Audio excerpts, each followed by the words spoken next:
Polish woman Viktoria Kowalska, Valentina Cortese, has lost her home and her husband in the German occupation of Poland, and is imprisoned in a concentration camp at Belsen.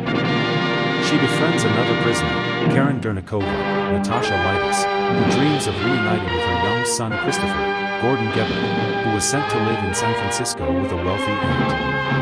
Karin dies shortly before the camp can be liberated, and Viktoria, seeing a way to a better life, uses Karin's papers to assume her identity. The camp is liberated by Americans. In reality, the camp was liberated by the British, and Viktoria is interviewed by Major Marc Bennett, Lundigan, who gets her a place in the camp for people displaced by the war. She writes to Karin's aunt Sophia in San Francisco, but receives a cable from lawyers that Sophia has died. 4 years later, Viktoria, still going by the name of Karin, is able to travel to New York City, where she meets with Christopher's guardian Alan Spender, Richard Basehart, a distant relative of Sophia. Karin intends to gain custody of her son, but it becomes clear that Sophia has left her fortune to Christopher when he comes of age. When she realizes that Alan is attracted to her, she decides that it will be easier to stay in America if she has an American husband. This is San Francisco, as it looks from Telegraph Hill. And this is the house on Telegraph Hill, where I once thought I would find peace and contentment. This is how it looks today, but my story begins 11 years ago, and 7,000 miles away in another house near Warsaw, in my native Poland. My name is Viktoria Kowalska, and this was my home. It looked like this in 1939, when my husband came home on leave. And this is what was left after the Germans had passed. In one stroke, I had lost my husband, my home, everything I held dear, and had become one of the thousands of miserable strays who were herded into prisons and concentration camps.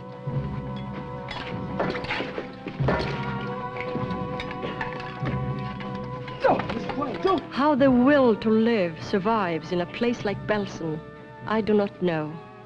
But I wanted to live. I was determined to. And I was just as determined that my friend Karin Dernakova should live too. I had met Karin, a fellow countrywoman, in the camp. But she was sick and frail, too frail for the life of that camp. And she had more to live for than most of us.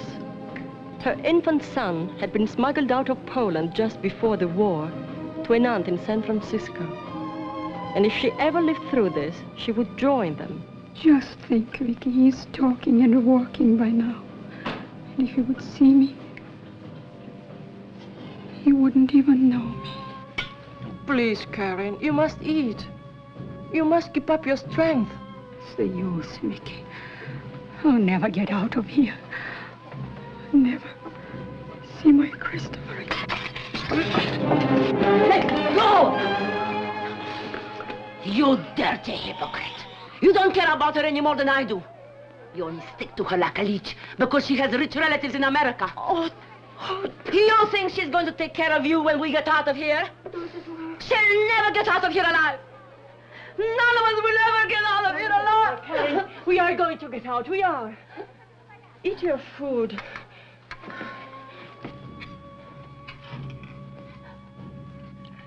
You will come to America with me, Vicky, won't you? Aunt Sophie has a big house on the hill. She lives there, alone with my Christopher. She will be glad if I bring you because you've helped me so much. Okay.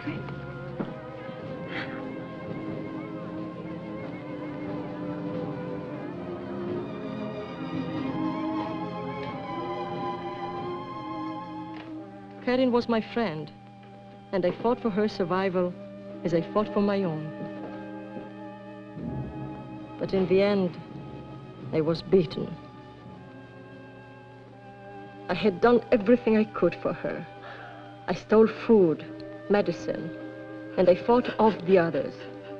I had tried to keep her mind filled only with thoughts of her son and her aunt. But with the German army on the run and liberation only days away, Karin Dernakova and our dreams of America lay on the cold floor of Belsen.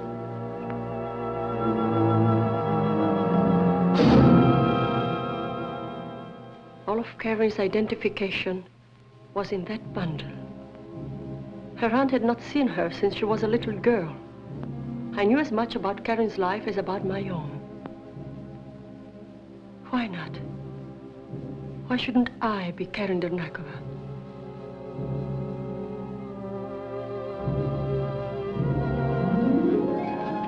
Three days later, I came before the liberators.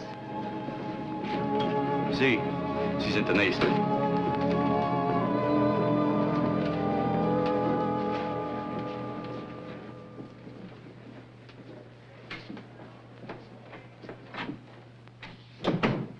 Setzen Sie sich doch hin.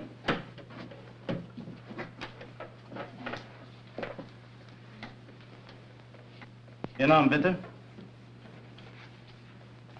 Ihr Name bitte? Karin Dernakova.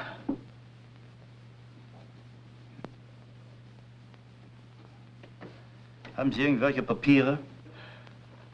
She's scared to death. Tell her we're her friends, that we want to help her find her home, her family. Yes, sir. Wir sind Ihre Freunde. Wir wollen Ihnen helfen, Ihre Familie, Ihre Verwandten zu finden. Oh. Get some water.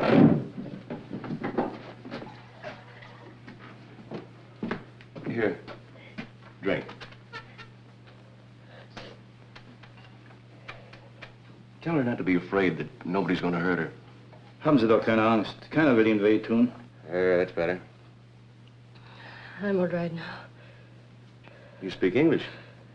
A little. I learned it at school. I'm sorry to make you all this trouble. You make us all the trouble you want. Yell if you'd like to. You're entitled to it. Some more of the same stuff, sir.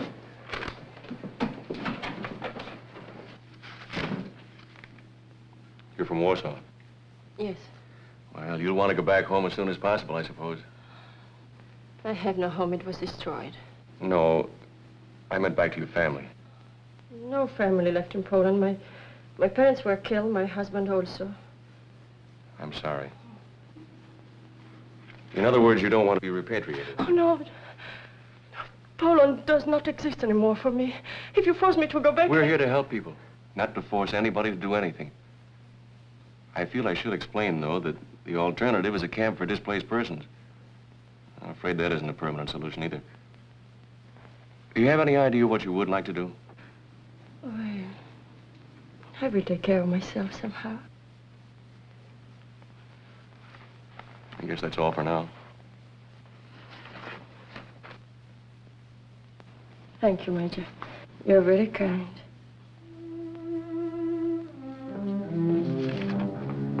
Just a minute. This must have fallen out of your bundle.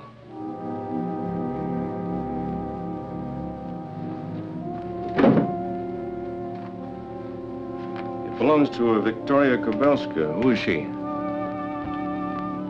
She's dead. Well, how do you happen to have this? She was my friend.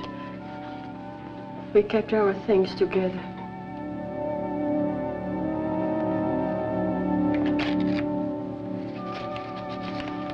She would not need this anymore. So now, for better or for worse, I was Karin Dernakova. I was soon transferred to a displaced persons camp. The moment I arrived there, I sent a cable to Aunt Sophia in America and signed Karin's name to it. The answer came in a few days. Karin Dernakova. Dernakova? Mm-hmm. Oh, yes. Here it is. Just came across from the message center. I'll read it for you. Your cable addressed to Mrs. John Albertson forwarded to us. Advise addressee deceased. Deceased means the person's dead. Exhaustive search revealed all known relatives abroad dead. Address all further communications to our Eastern representative, Joseph C. Callahan, attorney, New York City. Signed Bennett, Compton, and Maxwell, attorneys for the Albertson estate. I'll make a copy for you. And that was my answer. A cable from an unknown lawyer in the unattainable city of New York. And my hopes gone with that cable. In that moment, I nearly gave up.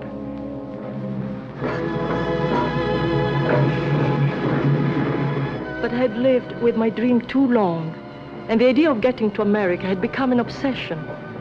When the day finally came for me to join hundreds of others and go aboard the United Nations refugee ship, we could hardly believe it. We had spent the 4 long years since the end of the war in waiting, hoping, and praying. Now we were actually sailing, and we moved doubtfully, fearful that at the last moment we might be snatched back. But on that day in 1950, when I reached New York and found my way to the office of the lawyer who had sent me the cable, I knew that I would never let anything send me back. Mrs. Dernakova, when you gave up your child almost 9 years ago... I did not give him up. He was sent to America to save his life. Nevertheless, the fact remains that others, not you, have taken care of the boy since he was an infant. It wasn't my fault that I wasn't able to come here years ago to take care of him. You know, of course, that after Mrs. Albertson's death, Mr. Spender adopted the boy. But he had no right to do that while the child's mother was still alive. We had every reason to believe that you were dead. All the reports indicated it. As a matter of fact, there is still some doubt. But you have seen my papers.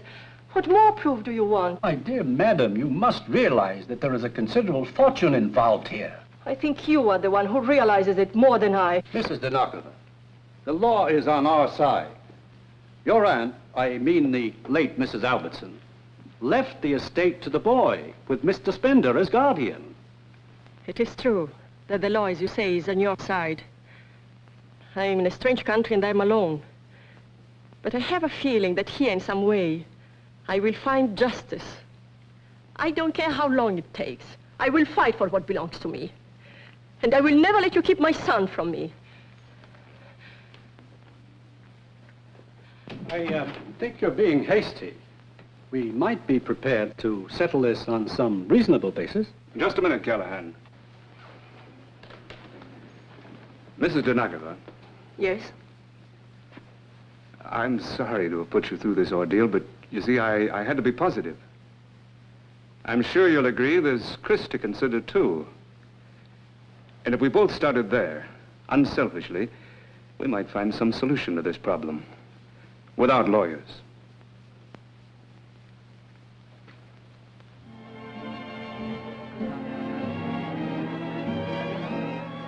What's the matter? Don't you like our food? Oh, yes. But I'm still upset. Your lawyer is so very efficient. Oh, forget about him. Let's talk about you. I didn't know I had such a beautiful relative in Poland. What? Oh, don't look so surprised. Aunt Sophie was related to me, too. By marriage.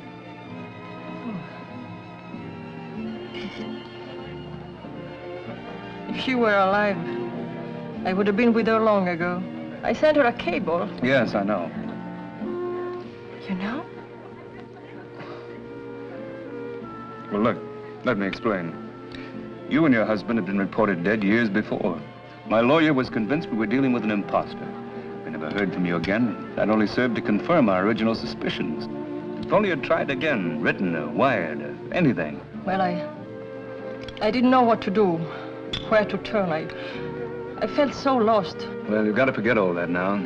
Think of the future. And Chris. You'll be proud of him. Tell me about him.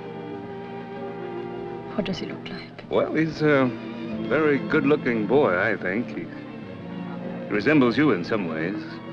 Has your eyes and that same stubborn chin. When he was a baby, everybody said he'd look more like his father. When am I going to see him? He won't be back from school for 2 weeks. And I plan to stay in New York on business. Look, why don't you wait and come to San Francisco with me? I'm sure you could use the time yourself. Shopping, for example. Shopping? But I have no money. You have now. This is what I had dreamed about, like the days back home in Poland before the war. The feel of silk on my skin again. What do you think? It's lovely. Yes, but I'm afraid it's also very expensive. Don't worry about that. After all, I'm still Chris's guardian. I'm sure he'd want his mother to look her best. All right, then.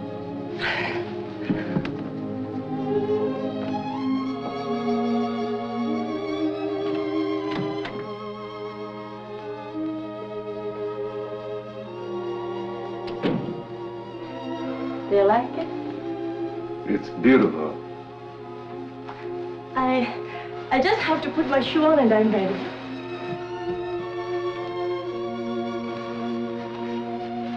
May I help you?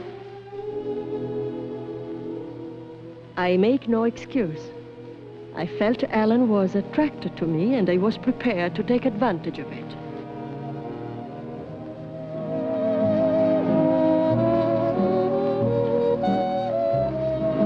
Was I in love with him?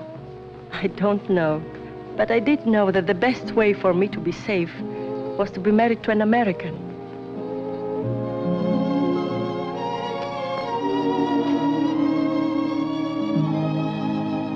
A penny for them, Karin. A penny for what? Your thoughts. It's an expression we have. Oh, Alan, I couldn't begin to tell you all my thoughts. You've been so wonderful to me. I don't know if I ever can, Karin, but I'd like to spend the rest of my life trying to make up to you for all those lost years. I want you to know I'm no bargain. I'm a very stubborn man. Set in my ways, hard to live with. And maybe I'm too old to change. I don't want you to change, Alan. Ever.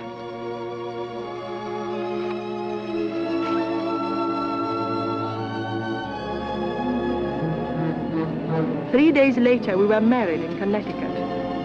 And now Alan was bringing me home to San Francisco. There they are! Oh. Hello, Chris. Chris, this is your mother. Well, what do you think? Shall we keep her? Hello. Look, Chris.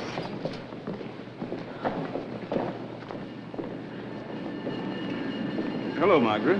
Hello, Mr. Spender. Darling, this is Margaret. How do you do? Welcome home, Mrs. Spender. Thank you. I've heard how much you have done for Chris. I'm very grateful. May I offer my congratulations? Well, thank you, Margaret. Well, let's go get the taste of the train out of our mouths, huh?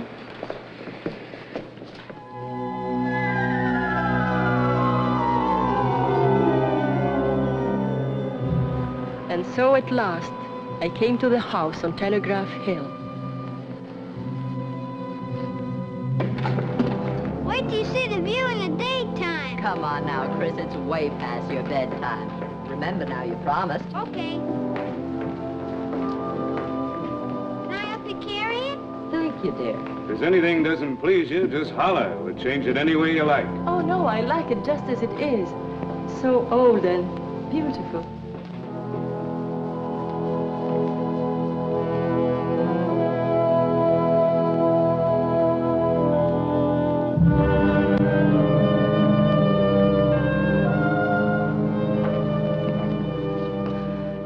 Getting pretty late, dear. You must be tired. You can see the house tomorrow. All right.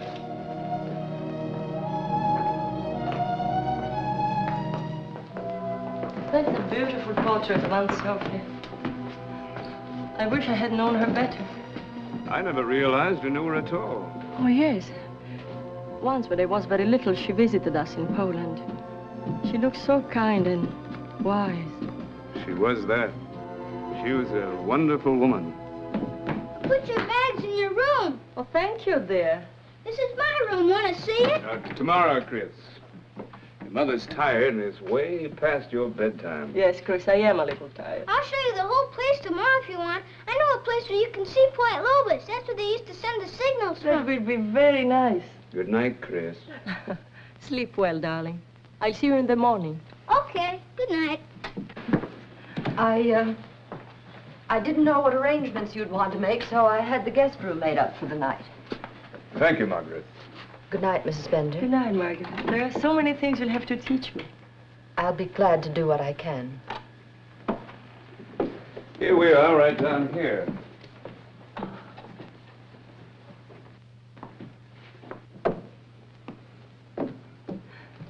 This is lovely. I'm glad you like it. Some people thought I was crazy to stay on in the house after Aunt Sophie died, but I've always loved the old place. You take that chair, for instance. It's a monstrosity, isn't it? I wouldn't give that up for anything in the world. When I was a kid, my mother and I used to come out to the house on special occasions, you know, Thanksgiving, Christmas, Aunt Sophie's birthdays. You see, we weren't immediate family, more like poor relations. But Aunt Sophie'd always have us up for those family days. And I always loved that chair. I sat in it every time, came to think of it as my chair. It was a symbol to me then of this house, the life that was lived in it. It still is.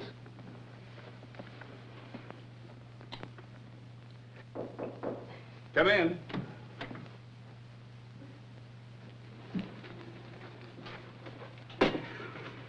Thank you, Kai. Good night, sir. Good night. I always have a glass of orange juice just before going to bed. Oh. Oh, don't forget, I'm a native Californian.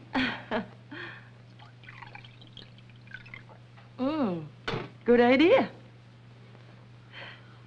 Why did Margaret have the guest room made up? Oh, I suppose I should have sent her some instructions, but I wanted to leave everything to you. I think this room is big enough for both of us. I hope so.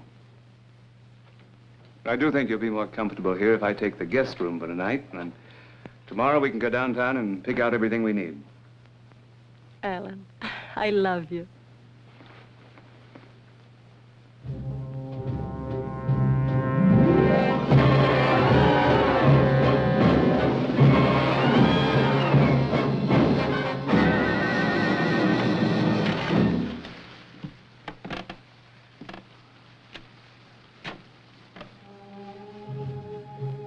I had come halfway across the world, and now suddenly, in this pleasant room, a little of the fear I had once felt in Belsen came back to me. Whether it was my own conscience, the meeting with little Chris, or something in the house itself, I couldn't tell.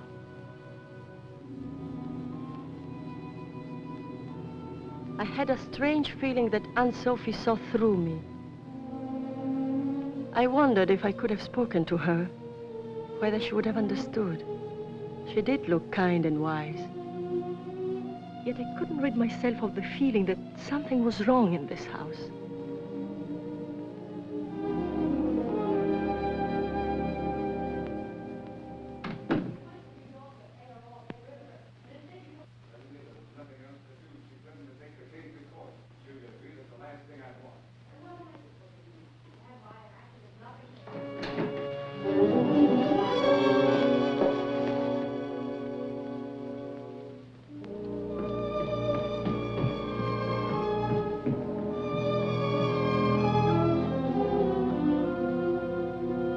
Karin, what are you doing down here? Well, I couldn't sleep. I just came down to see Aunt Sophie's picture. It's kind of a strange hour to be prowling around the house looking at pictures. Oh, I'm not prowling, Alan. I'm sorry, but you seem so tired. And you? You haven't been to bed at all yet. I came down to look over my mail. I wanted to see if there's anything important. Well, Margaret heard me coming down. She brought me a sandwich and a glass of milk. Oh. Margaret has been in the house a long time, hasn't she? Ever since Chris was brought here from Europe. He needed someone to look after him. She's been very faithful. You know, one thing about Aunt Sophie, she knew people inside out. She picked her out of 50 applicants to take care of Chris.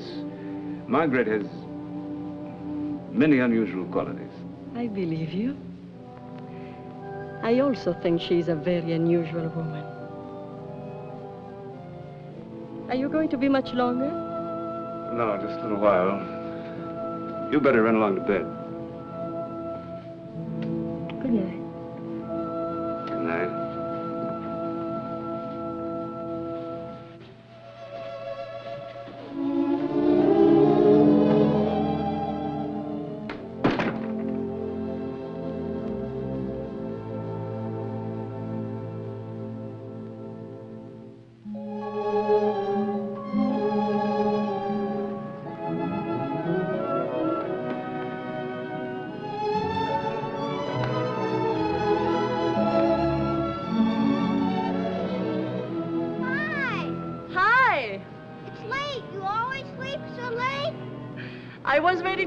that last night?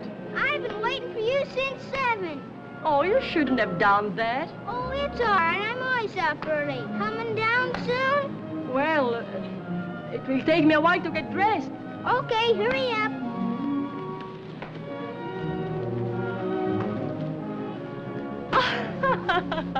Hey, good catch. You're learning fast, Mom. What's the matter? Hurt your hand? No, darling. It didn't hurt at all. That's good. Come on, throw the ball. Chris, you've missed not having your mother very much, haven't you? Sure, I guess so. But you were so little when you were brought here. You couldn't possibly remember her. Well, Aunt Sophie always talked about you a lot and cried for a long time when they told her you had died. And you? Did you cry too? I don't remember. It made me feel kind of funny. But anyway, it isn't true. Come on, pitch.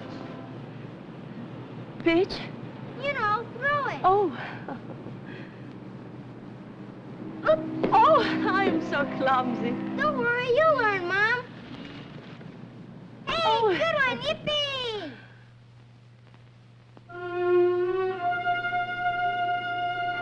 To the lady of the house, past and present, may your days in this house be as rich and rewarding as hers. Thank you, Doctor. Great character. Don't make him like that anymore. Nobody knows that any better than I do. She was a wonderful, wonderful woman. She had a wonderful sense of humor. In fact, she'd laugh her head off if she could see this little votive group gathered under her portrait, drinking her vintage wine, growing mawkish over her memory. Hello, Alan. Dr. Berghart. Mark. Mr. Whitmore. Hello, Mark. Mrs. Whitmore. You look lovely tonight. Oh, thank you, Mark. There's a rumor around town that you've gotten married. Comes with a great wailing and gnashing of teeth from the direction of Nob Hill. Darling, may I present Marc Bennett? He's an old friend. We've known each other since grammar school. My wife. Mrs. Fender? Is there something on your mind, old boy? Frankly, yes.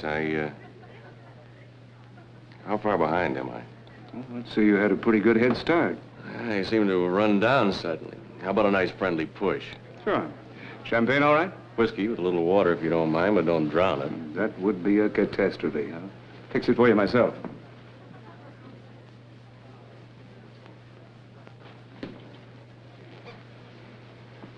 You don't remember me, do you? You're making things tougher for me by the minute. That accent's Polish. On what red letter day did I meet a beautiful Polish lady? On the most important day in her life, Major. Germany. The camp at Belsen, of course. But you've changed quite a bit. No wonder I didn't recognize you. I've often wondered what had become of you. I don't believe you remember anything about me at all. Oh, but I do. I even remember your name. It's Viktoria Dernakova, Major. And it's Karin, not Victoria. Karin. K-A-R-I-N? Here we are. Thank you. Dinner is served. Thank you, Karin. May I claim the right as an old friend of the household? Looks like you have already.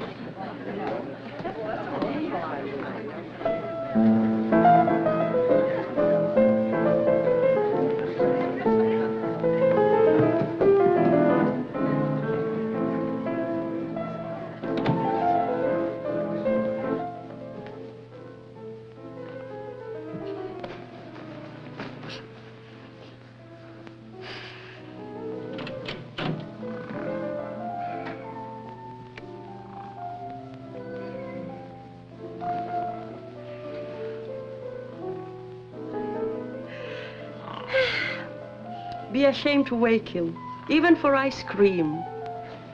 Take! A favor for a favor. Thanks. Oh, don't you like it? Oh, sure, but Margaret, Yes? well, she usually doesn't let me eat after dinner. Oh, but this is a special occasion, isn't it? Oh, sure. And maybe you just won't tell Margaret, huh? She'll find out. Something wrong, Mrs. Spender? Nothing at all, Margaret. I just brought Chris a dish of ice cream. Chris doesn't usually eat just before going to bed. Well, I just thought with everybody having fun downstairs that... Of course, if you prefer him not to have it, Why, not at all. It's up to Chris. What do you think, Chris? I can put it in the icebox for lunch tomorrow. Okay. We find it better to let Chris make his own decisions. I see. It will taste better at lunch, Chris. Good night, dear. Night.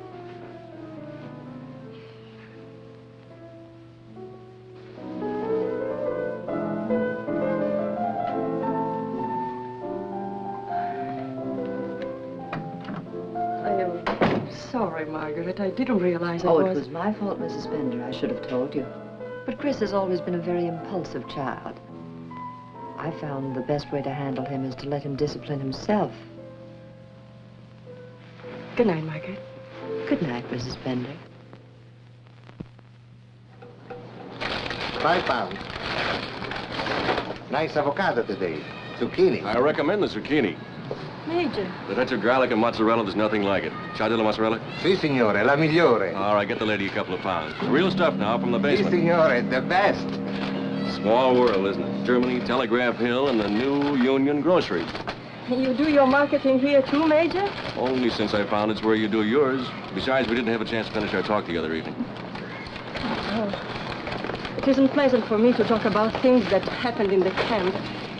I'd like to forget about them. That's not what I wanted to talk to you about. I was telling my cook about that chicken dish I had at your house the other night. She can't swing it without the recipe. Don't laugh. I'm a San Franciscan, eating serious business with me. I thought the law was your business, Major. Technically, it is. You see, my father's death put me in a curious situation. According to the sign on the door, I'm the senior member of the firm, but most of our clients seem to want to do business with the junior members. One of them's 65 and the other's 62. Sort of leaves me twiddling my thumbs and cleaning out ashtrays. And finding your recipes for your cook. Exactly. If I give you the recipe, will you tell me something too? Blackmail, huh? You and Ellen do not like each other. Why? Where did you ever get an idea like that? I saw you together at the house. Well, the fact is that Ellen thinks I've had things too easy all my life. You know, rich man's son, lazy, drinks too much. Unfortunately, he's right. £2 mozzarella, the best. Right, Tony? I take these too. Well, I think this is everything. I'm sure you have some good points, Major. Oh, I suppose so. Kind animals handle a boat pretty well. And you play the piano beautifully. And I make beautiful circles on a bar with a highball glass. Thank you, Mrs. Spender. Let me know how you like the mozzarella. All right, I will, Tony. Goodbye. Right. Well, now that that's all settled, how about lunch? I'm afraid I couldn't. Why not? Because you're married now? Believe me, I'm very much aware of it, and I respect it. Husbands are husbands, and friends are friends, and who knows, someday you might meet a friend. Some other time, perhaps. They are expecting me home for lunch today. Goodbye. Goodbye.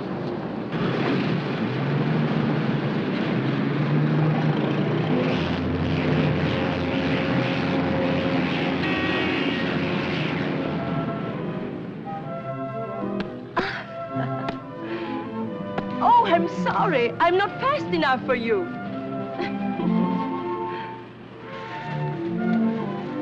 Chris, a little playhouse. You never told me about it. I don't play it anymore. It's no good. Oh, we will fix it and use it again.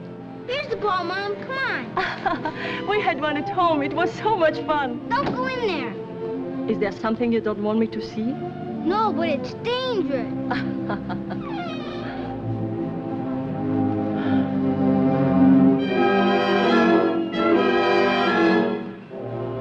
Chris, what happened there? It was the explosion. Explosion? What kind of explosion? lost my chemical set. It happened a long time ago. Come on, Mom, let's play some more ball! Tell me, darling, were you hurt? No, it was nothing. It just made a loud noise. Well, I'm going to ask Alan to have it fixed. No, please don't, Mom. Why not? Because he doesn't know anything about it. He wasn't here when it happened. You won't tell him, Mom, will you? Of course not, if you don't want me to. We'll just keep it between us, okay? Okay, thanks, Mom. Come on, pitch. Pitch. Good one. Throw it overhand like that.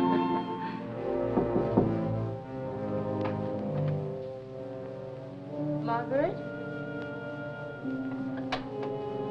Margaret?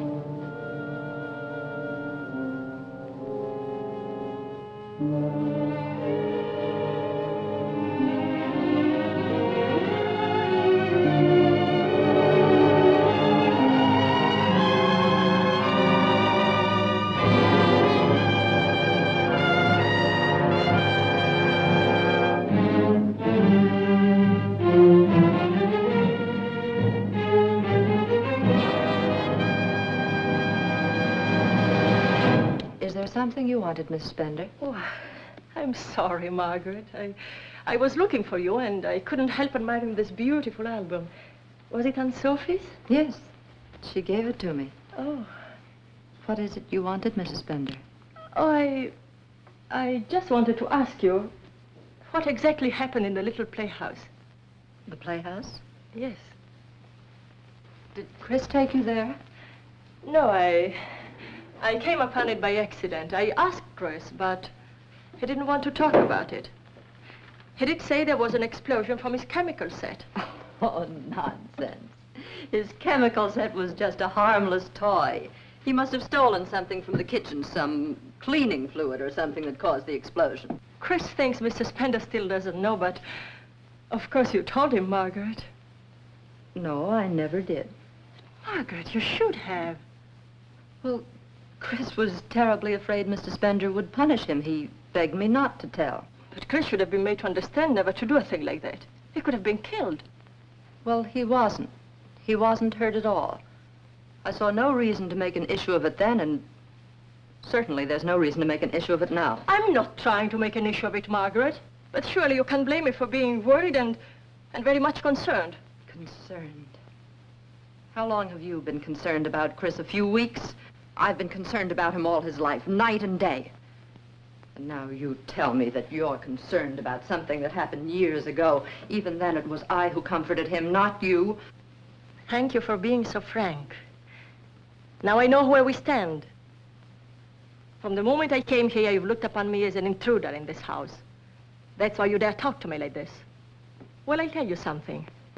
You're wrong, Margaret. You are the intruder, not I. Are you giving me notice, Mrs. Bender? Yes. I was a fool not to do it long ago. Very well. I'll start packing at once.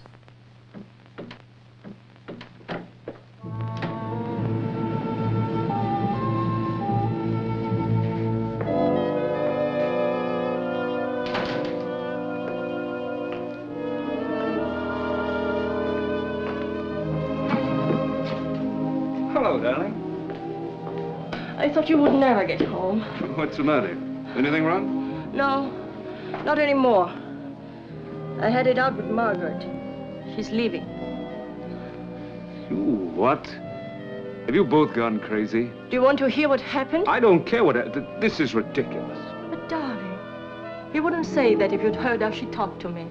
She acted as if Chris was her child. And she even accused me of deliberately turning him against her and you. Oh, so it's about Chris. Well, can't you see, darling? Margaret is jealous because the boy's become so attached to you. Now, you should be the first to understand that. And you should be the first to understand that Margaret and I can never live together in the same house. Now, look, Karen. Margaret has given years of her life to Chris. You can't just dismiss her like a servant that stepped out of line. You're upset now, darling, but when you've had time to think it over, you'll realize I'm right. If Margaret said anything to you she shouldn't have, she'll apologize. I'll see to that myself.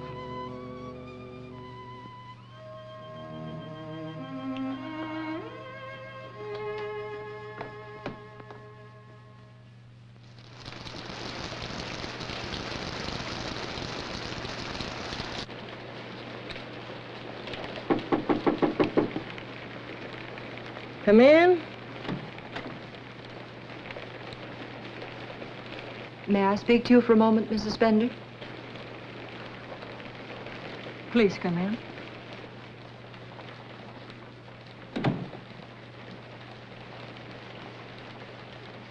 What is it, Margaret? About yesterday, I should like to apologize. I said things I shouldn't have. I'm sorry. Oh, doesn't matter. Mr. Spender wishes you to remain. You know that. But things will be very difficult if you feel that I can't be trusted with Chris. What happened between us has nothing to do with Chris. I never doubted that you have Chris's welfare at heart. It's kind of you to say so, Mrs. Spender, but I'd feel better if you accepted my apology, too. Very well, I accepted it, if that makes you feel better. Isn't it time to bring Chris home from the party? I'm leaving right now.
What are you doing in there? I was just looking around. Looking around? Mm-hmm. For what? Nothing, Alan. Nothing. I just wanted to see the inside of the playhouse.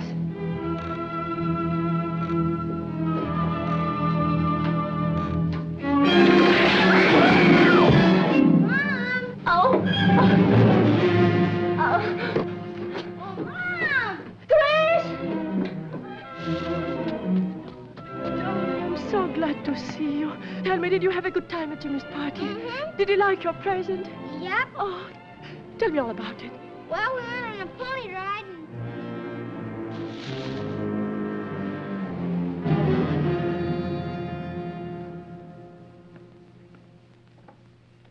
Karen.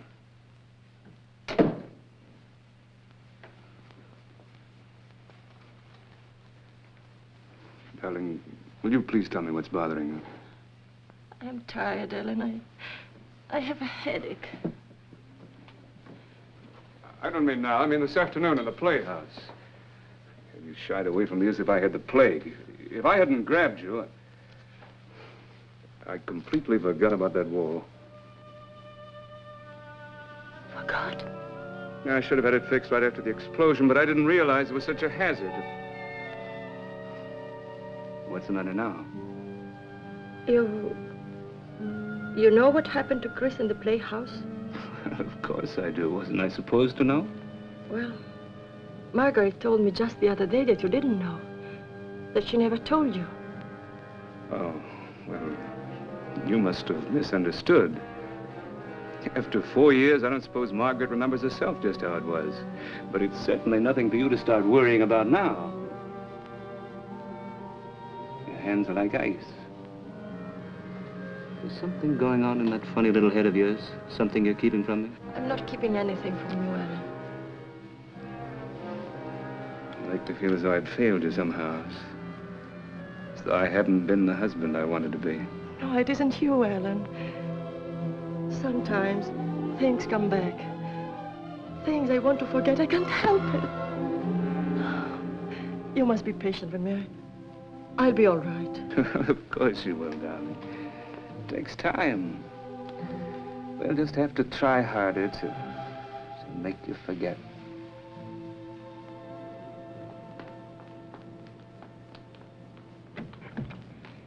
Chris, you forgot to make up your room again. I didn't forget. I'm just going to market with Mom now. I'll do it when we get back. Oh, Chris, you promised. Go right in and do it now. I'll wait for you. Would you like me to go to the market for you, Mrs. Bender? Cook said he wanted the chops for lunch. Oh, that's right. Oh, no, I'll go, Margaret. I'm sorry, darling. You come with me next time, okay? Okay.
Cut the motor off. Somebody get an ambulance. Yeah, I'll go get one right away.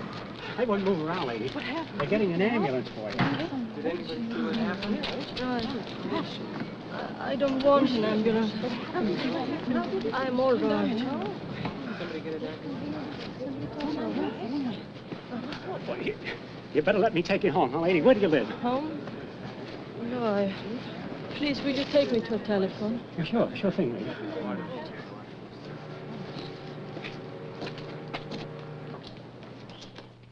Hello.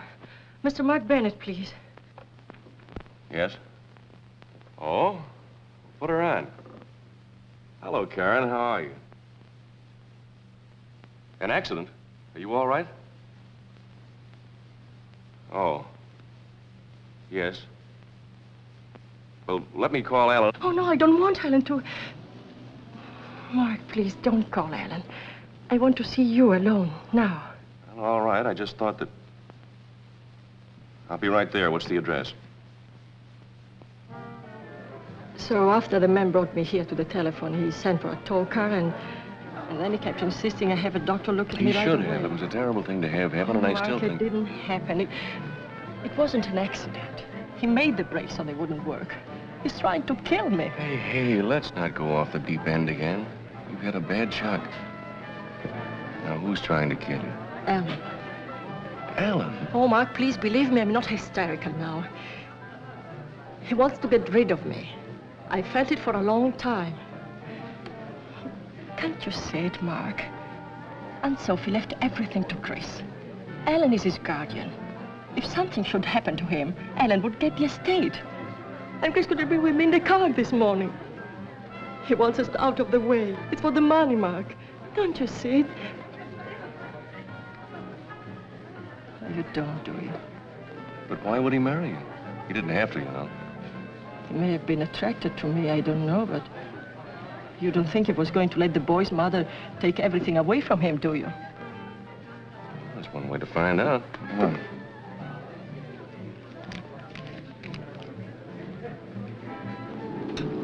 Master cylinder's bone dry. These are hydraulic brakes. No fluid, they don't work. How come no fluid? A leak, right here. There's a break in the line going to the front wheel. It's kind of an unusual place to spring a leak, isn't it? Well, it don't happen every day, but it can happen. Look, you've been over this thing pretty thoroughly.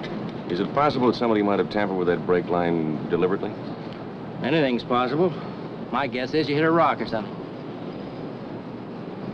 Okay, thanks. Yeah. I suppose you think I'm crazy. But I cannot help it. I cannot help what I feel. Karen, it's no news to you that I'm not very fond of Alan. I think he'd do almost anything to hold on to the nice, cushy life he's made for himself. I don't think he'd be crazy enough to try a thing like this. I don't know. I don't know what to think anymore. I'm sorry to have given you so much trouble for nothing. For nothing? I told you once you might need a friend. You came to me as a friend. I don't consider that nothing.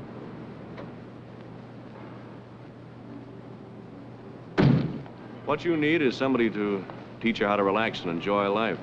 Something Alan never learned. He's been so busy trying to get up to that house on the hill that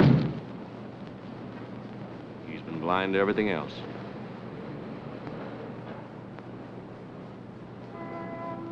I must go home, Mark. Well, at least you stopped calling me Major. That's a net gain.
Where have you been? I was hungry and I went down to the kitchen for a glass of milk. Better come to bed. It's very late. Yes, dear. In a minute.